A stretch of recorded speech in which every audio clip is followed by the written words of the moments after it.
Oh, I've got a great idea. I'm gonna start firing the old timers. What? Not just me, but other employees were stunned by Katie's department head words. A firing is a firing. I've always thought it having an old man like you around the office makes the place stink with your old person smell. Understood. A firing is fine with me. I've got some work to hand over, so can I resign at the end of the month? When I said that, Katie snorted dismissively. All the work you do is just minor stuff anyway. Don't bother coming and starting tomorrow. Katie spat those words at me. Understood. I sighed softly and answered. The day after my resignation, my junior colleague John called me. Hey, Richard, how's it going? This morning, Katie went to a meeting, but... Here's what John said. Today was a day for a business meeting I was responsible for. Who's in charge of this $7 million deal? Realizing that the meeting was today, Katie had apparently been shouting that morning. You fired them yesterday, manager. John coldly remarked. Well, then I'll go. She hurried off to the meeting. From that point, I could predict how things would play out without needing to hear more. Katie finally realized the seriousness of what she'd done. I'm Richard Hart, a 65-year-old company employee. Our company is a fairly large electronics manufacturer in the industry, with branches overseas as well. I joined this company at 35 and have been working here for 30 years. I recently turned 65 and will be retiring at the end of this fiscal year. I'm assigned to the sales department. I've been in this department since joining the company and have gotten to know most of our clients well. Fortunately, our clients are very supportive and are saying they want to throw a big farewell party for my retirement. Before joining this company, I worked in a completely different field. It was a job that I mostly did alone. When I first joined this company, I wasn't great at communicating, and I knew I was inconveniencing others. However, the staff at our company is very kind, and I've felt comfortable here. Last year, the previous head of the sales department, who was a year older than me, retired, and Katie, a woman, was newly appointed as head. Katie had been working at our overseas branch and occasionally mehays foreign languages into her conversations. All our employees are top-notch and can handle her English, but I can't speak it at all.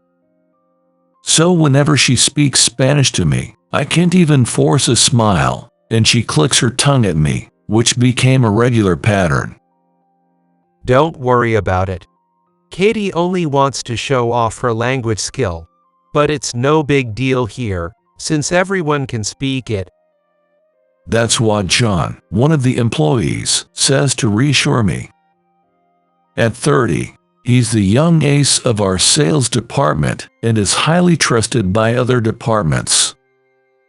Thanks, but I'm probably the only one in sales who can't speak Spanish. The sales department frequently travels abroad and conducts business meetings internationally. Therefore, one of the requirements for joining the department is to be able to speak second or third languages. However, I'm nearing retirement without ever mastering the language. Richard, you don't need to worry about that. If you have to negotiate with overseas clients, I'd be happy to step in as an interpreter. Actually, I've had several business meetings with foreign clients before. At that time, an employee fluent in English sat in as an interpreter with me. Since John and other colleagues said so, I tried not to take Katie's words to heart, but her harsh attitude towards me kept escalating. Please compile and submit these documents by tomorrow. Saying that, Katie handed me a huge stack of papers.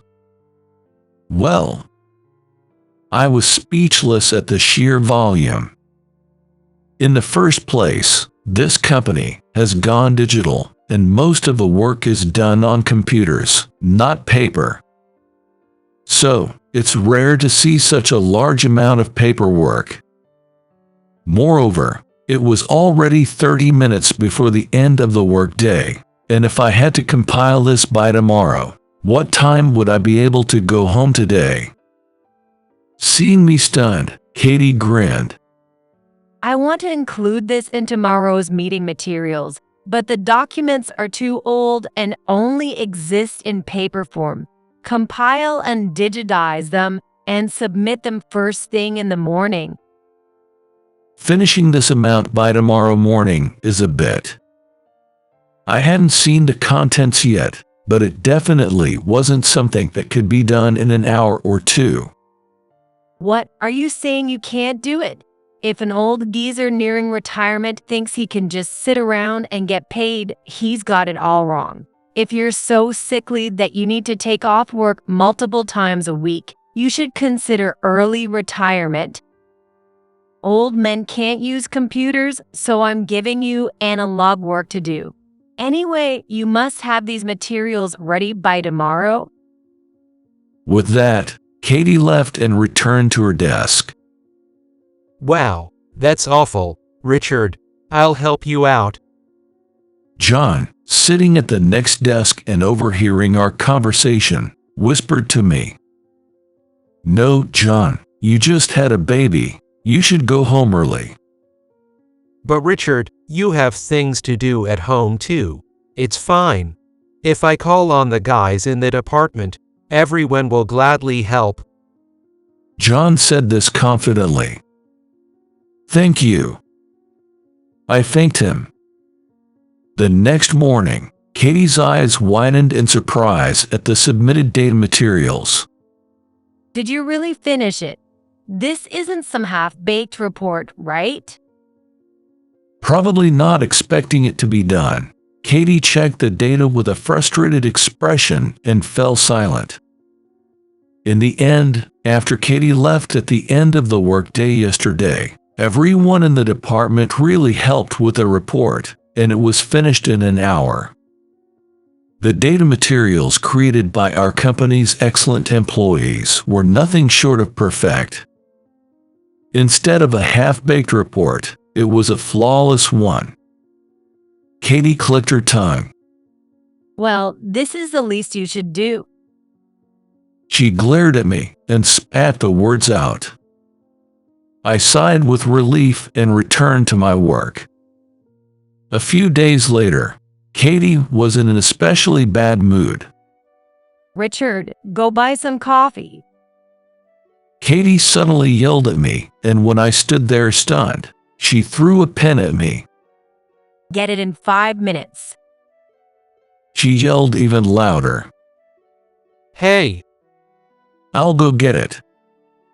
I stopped John, who was about to stand up, and got up from my seat.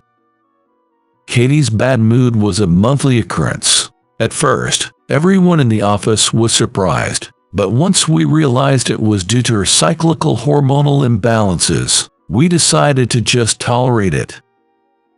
I hurried to the coffee shop on the first floor of the building to buy her coffee. However, there was a line at the coffee shop, and it took about 10 minutes before I could deliver the coffee to Katie. Sorry for the delay. I handed the coffee to Katie, out of breath, and she glared at me. You're late, useless idiot. She shouted and threw the hot coffee at me. Ouch. Caught off guard, I couldn't dodge, and the coffee splashed all over me. Come on. John stood up, unable to hold back, and rushed over. Are you okay? You need to cool it down immediately.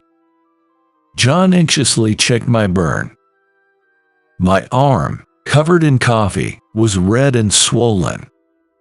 Just leave that old man. We'd be better off without such a useless person in the company.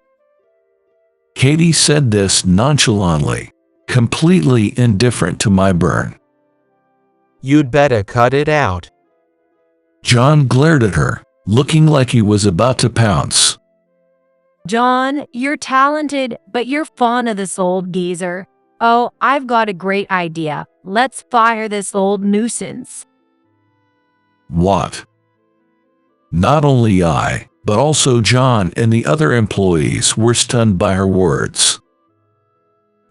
What do you mean, fire? Fire means fire.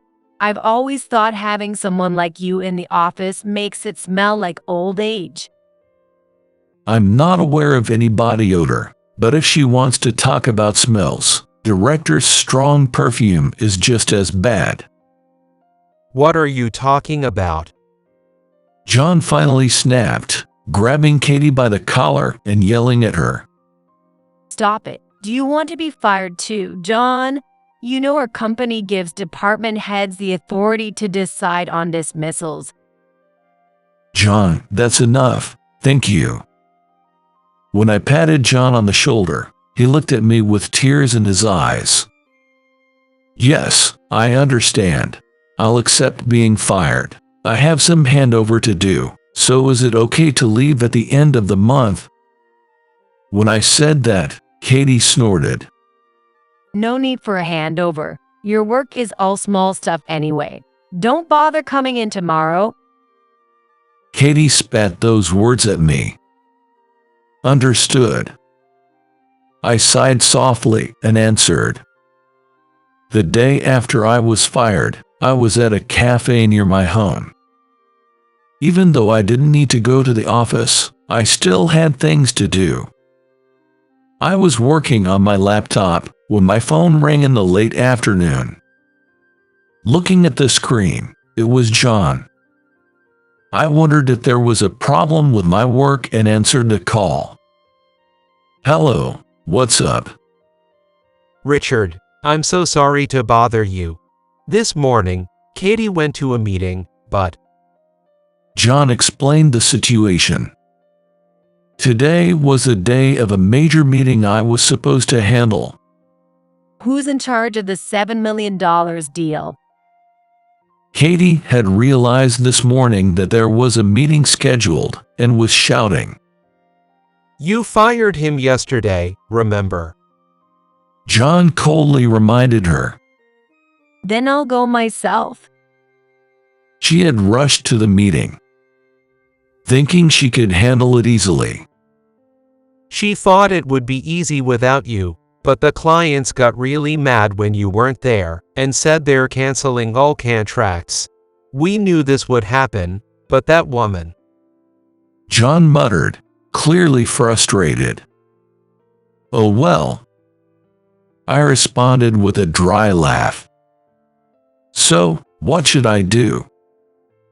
You'd help us. John sounded surprised.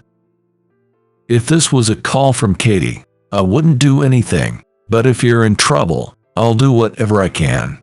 You've got a big meeting with this client next month, right? If this deal fell through, the one next month would surely be canceled too. I knew better than anyone how many hours John had spent preparing for that meeting. Thank you so much. No need to thank me. I hung up and headed straight to the office. When I arrived, the office was in an uproar. The CEO of the company we had the meeting with today, Michael Heartland, was shouting in the office, and Katie was desperately trying to calm him down. What kind of company fires someone like Richard? Calm down. I can handle the negotiations. Shut up. As I stood there, stunned by the situation, John noticed me and ran over.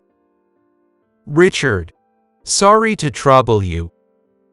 Oh, it's no trouble at all, but what on earth is going on? Well, John began to explain, looking weary. Michael heard from the person in charge that I wasn't at the meeting, and then found out from Katie that I had been fired as of yesterday. Infuriated by the fact that I had been fired, Michael barged into the office, demanding to see the president. I nodded in understanding. "Michael." I called out loudly enough for Michael to hear me over the commotion. Oh, Michael turned around in surprise, and his face lit up when he saw me. Richard. Oh, it's an honor.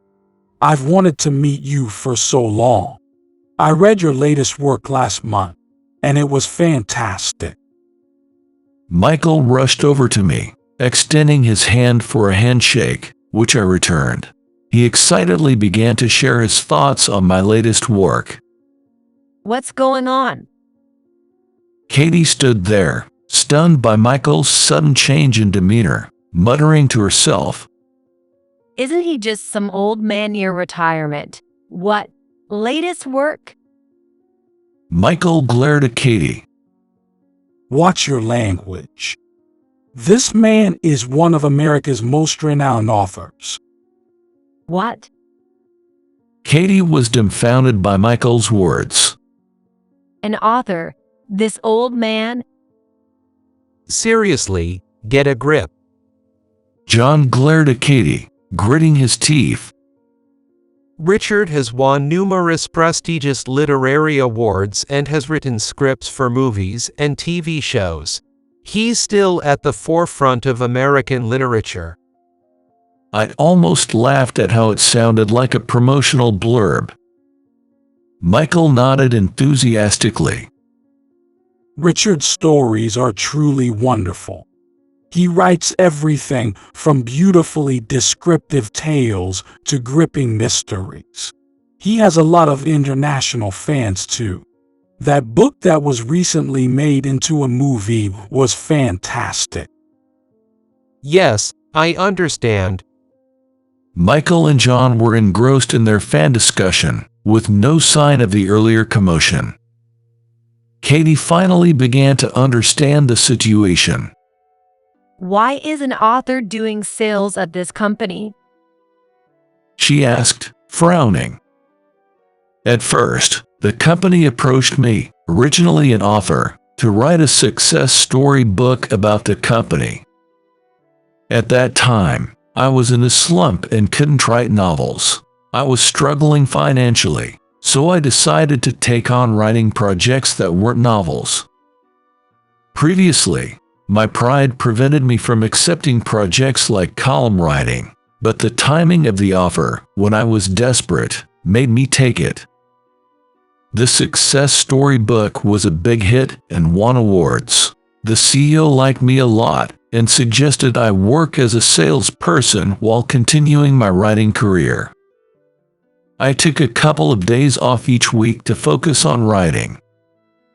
The CEO's words, allowing me to take as many breaks as I needed, were a blessing, so I took one day off every 2 days. Over the years, the rumor that I was both a company employee and an author spread, and I even received several magazine interviews.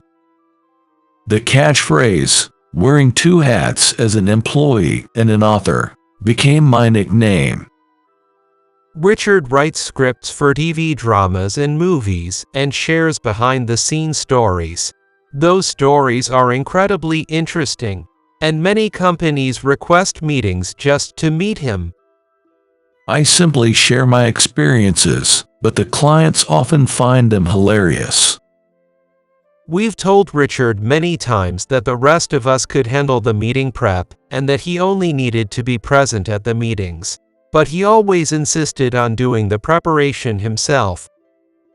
Richard's dedication impresses the clients, leading them to offer high-value deals. At first, it was supposed to be just a few hours a week, but for someone who had been working alone, the time at the company was a great change of pace. The work was challenging but fun, and it opened up new worlds to me, positively reflecting in my writing. Since joining the company, my work has sold explosively. I became an author at 24 and was initially praised as a genius, but then I hit a slump and couldn't write as I wanted. It was then that the company CEO's offer came, and he suggested I work there, thinking that even if my writing career failed, I could still support my family. The change in environment helped me start writing again, and my work gained even more recognition than before. The employees here are all excellent, far above my level, but they always support my work. If I have meetings abroad, they rearrange schedules to come along as interpreters. It's truly a great workplace. There were several times when overseas clients insisted on meeting Richard. Despite his busy writing schedule, we tried to handle it with other employees, but the clients wouldn't budge. John chuckled, reminiscing. But the contract amount at that time was amazing. What was it, $560 million? It was the highest amount in the company's history. What? Katie exclaimed in surprise at John's words. A $560 million contract 4 years ago. Yes, you might remember it since you were working in Spain at that time, Katie. No way. Katie muttered, stunned. The client that made that contract is the largest home builder in France. Our branch couldn't even get $1 from them despite our efforts, but a Japanese salesperson secured a $560 million contract. Was that really you? Yes, it was indeed a home builder. I remember being surprised by how huge their office was. John sighed dramatically at Katie, who couldn't hide her shock. Katie, you're probably the only one in this company who doesn't know about Richard. He writes under his real name and often appears on TV. I've always wondered how you never noticed.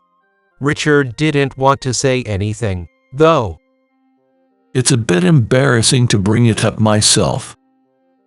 I scratched my head, feeling awkward. But now you understand, right, what Richard means to this company. He's retiring at the end of this fiscal year, and many clients are lining up for a final meeting with him. This year, I plan to repay the company by prioritizing my attendance at work and handling as many meetings as possible while scaling back my writing. Yet you decided to fire Richard on your own. That's just not acceptable. John glared at Katie as he spoke. Well, I didn't know that. How was I supposed to know? Katie snapped, frustrated with the criticism. If this old man is so important, just bring him back. I'll tolerate it. I couldn't understand how she could still be so condescending. Of course, that's the plan. John replied, clearly irritated. I've talked to the CEO about everything. Richard will return to the company, and Katie, you're fired. What? Katie furrowed her brow at John's words. Fired? What kind of joke is this? She seemed to think it wasn't serious, half laughing. It's not a joke. When I told the CEO about what happened, he was furious. Considering the CEO personally recruited Richard because he admired him, it's only natural. Katie was speechless and stunned. If you're here, Richard won't come back. It's understandable that you get frustrated every month, but throwing coffee at someone is unacceptable. John was absolutely right.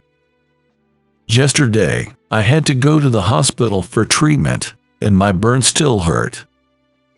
When I asked the CEO whether he would choose you or Richard, he said Richard without a moment's hesitation.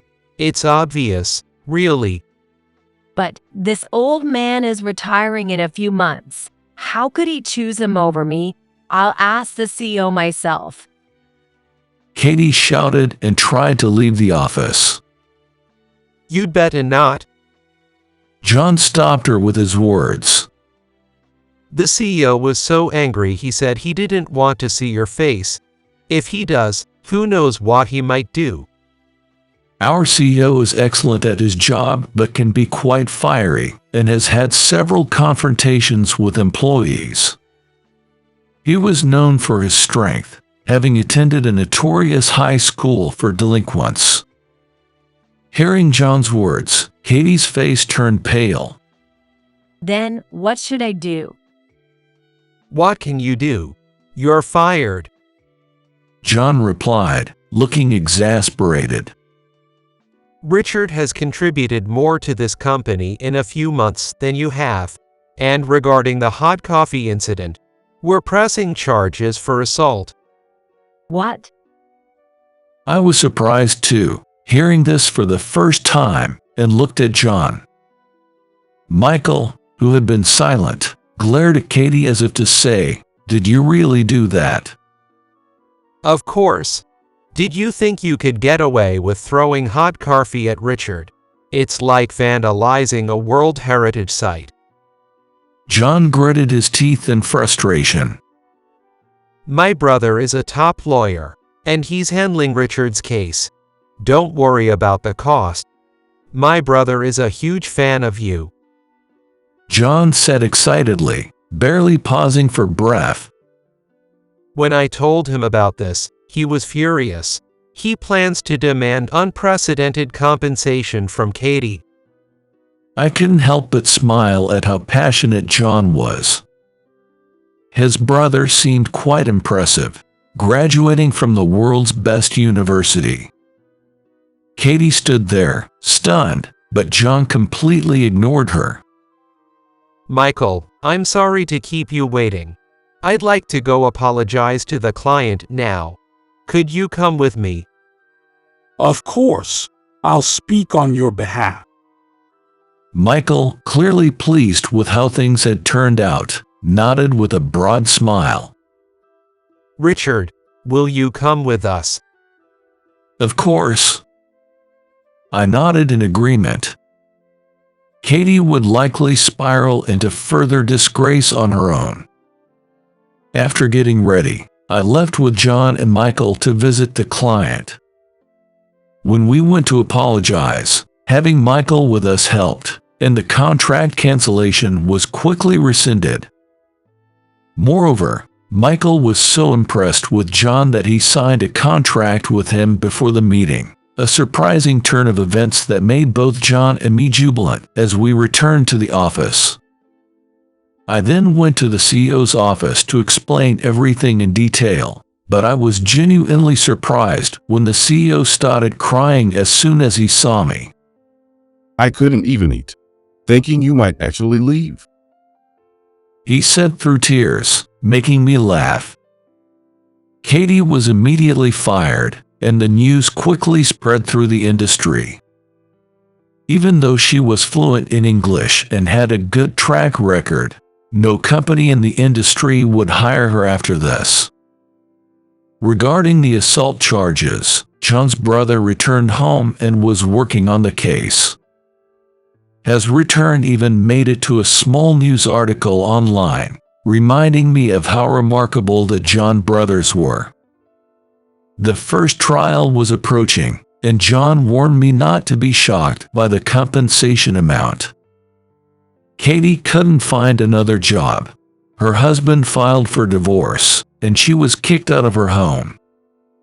There were rumors she squandered her savings on hosts. It'd be wise to hold on to every penny. John muttered. As for me, I recently had the chance to drink with John and his brother. John's brother, much like John, passionately talked about his love for my work, making me feel both embarrassed and happy. Richard, do you remember the book you wrote about how my wife and I met and got married? John had married 8 years ago, shortly after starting his job. I thought about what I could do for John and decided to write a nonfiction story with him and his wife as the main characters, which I then had bound and gave to him. I was so happy. I never imagined Richard, who I always admired, would write a book for me. John said this, teary-eyed, but it was actually me who was truly saved by him. I had no confidence in my past works. I felt they only sold because of the recognition from winning a major award early on, and I even begged my editor to let them go out of print. However, when I first met John, he shared his thoughts on all my works in the order they were published. When I became a writer, John hadn't even been born yet, but he told me he had been a fan since reading my debut work in elementary school. John's words affirmed my identity as a writer, and for the first time, I felt glad to be a writer. Grateful for meeting John, I will continue living as a writer for as long as time allows, even after retirement.